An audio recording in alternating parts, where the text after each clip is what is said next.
Dalam salah satu bagian pidato di sidang Majelis Umum PBB, Presiden Prabowo Subianto dengan tegas mengatakan Indonesia telah menyiapkan 20.000 lebih putra-putri terbaik untuk mendukung perdamaian dunia. Tidak hanya di Gaza Palestina, namun juga di wilayah-wilayah konflik lainnya, dari Ukraina, Sudan hingga Libya. Prabowo juga berkomitmen dan percaya pada PBB terkait perdamaian dunia. Menurutnya, selama ini Indonesia merupakan salah satu penyumbang pasukan perdamaian terbesar di PBB. Indonesia is prepared to deploy 20,000 or even more of our sons and daughters to help secure peace in Gaza or elsewhere. In Ukraine, in Sudan, in Libya, everywhere when the peace needs to be enforced, peace needs to be guarded, we are ready. We will take our share of the burden, not only with our sons and daughters, we are also willing to contribute financially to support the great mission to achieve peace by the United Nations. Sementara itu, Presiden Amerika Serikat Donald Trump mengkritik pengakuan oleh negara-negara anggota PBB atas negara Palestina. Trump bilang pengakuan itu sebagai hadiah bagi Hamas. Kecaman Trump muncul setelah 10 negara termasuk sekutu Amerika yaitu Inggris dan Prancis yang menyatakan pengakuannya terhadap negara Palestina di sidang umum ke-80 PBB ini. As everyone knows, I have also been deeply engaged in seeking a ceasefire in Gaza. Have to get that done. Have to get it done. Unfortunately, Hamas has repeatedly rejected reasonable offers to make peace. We can't forget October 7th, can we?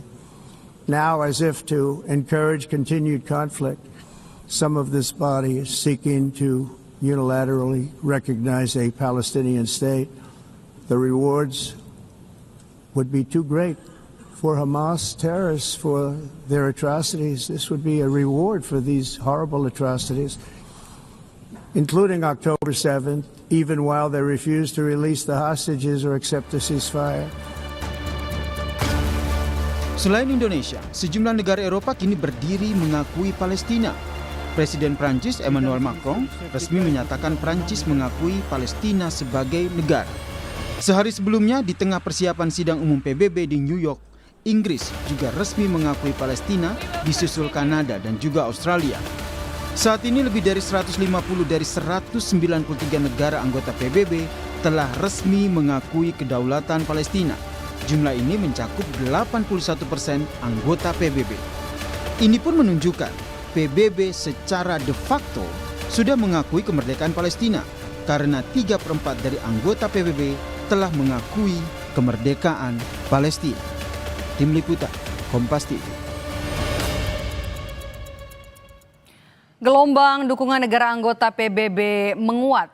Terakhir sudah ada 151 dari 193 negara anggota PBB yang telah resmi mengakui kedaulatan Palestina. Ini pun kemudian menunjukkan PBB secara de facto sudah mengakui kemerdekaan Palestina karena 3/4 dari anggota PBB telah mengakui kemerdekaan Palestina. Kita bahas petang ini soal isi pidato Prabowo yang mendorong perdamaian Palestina bersama dengan pakar hubungan internasional Universitas Paramadina, Ade Nuansa Wibisono. Selamat petang Mas Ade dengan Maidop. Ya, terima kasih Maidop. Selamat petang, selamat sore. Mas Ade, apa yang Anda analisa dari isi pidato Presiden Prabowo Subianto soal Palestina dengan mendorong two-state solution? Oke, jadi memang pidato Presiden Prabowo itu patut sekali kita apresiasi ya, luar biasa sekali. Jadi memang ada analisis mengatakan hampir 8 kali hentakan, itu menunjukkan gestur yang sangat yakin dan support yang sangat kuat bagaimana Presiden Prabowo itu memberikan dukungan terhadap Palestina. Data terakhir tadi sudah disampaikan bagaimana sudah hampir sekarang di angka 150 negara yang sampai segitu angkanya sekitar 81% dari anggota di Majelis Umum PBB. Dan itu menunjukkan bahwa dunia sekarang stand with Palestine, dunia berdiri bersama Palestina.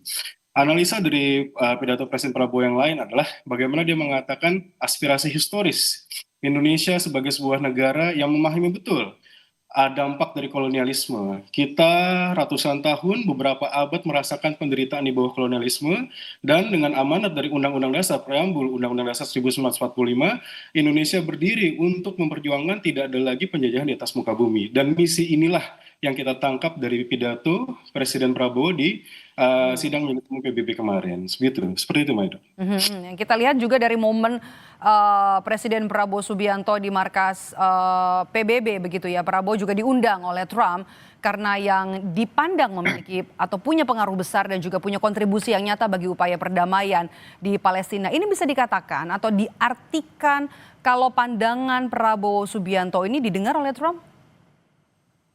Oh, pasti, tentu saja. Bagaimana Trump itu sampai mengatakan you did a great job, President or brother, gitu. Dalam artian bahwa Indonesia sebagai sebuah negara, the largest Muslim countries, democracy countries in the world, yang itu menjadi sebuah segmen yang begitu berpengaruh. Bagaimana pendapat Indonesia tentu akan mempengaruhi narasi-narasi dari perjuangan kemerdekaan Palestina ini.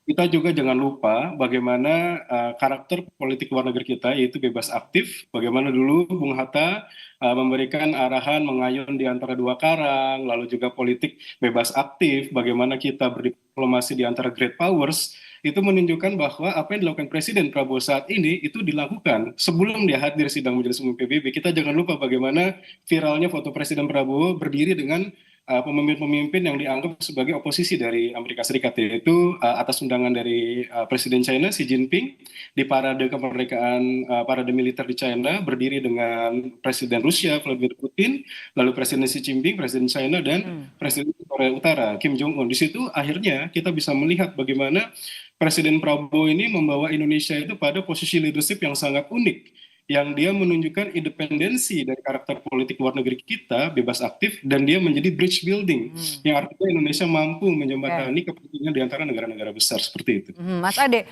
kita kembali lagi ke soal Palestina ya. Meski sudah de facto sudah diakui karena mayoritas negara anggota PBB kan sudah mengakui negara Palestina, tapi kan Amerika tetap menolak. Dan Amerika Serikat ini juga sebagai pemegang hak veto. Jadi follow up dari sidang umum PBB untuk perdamaian Palestina nasibnya gimana?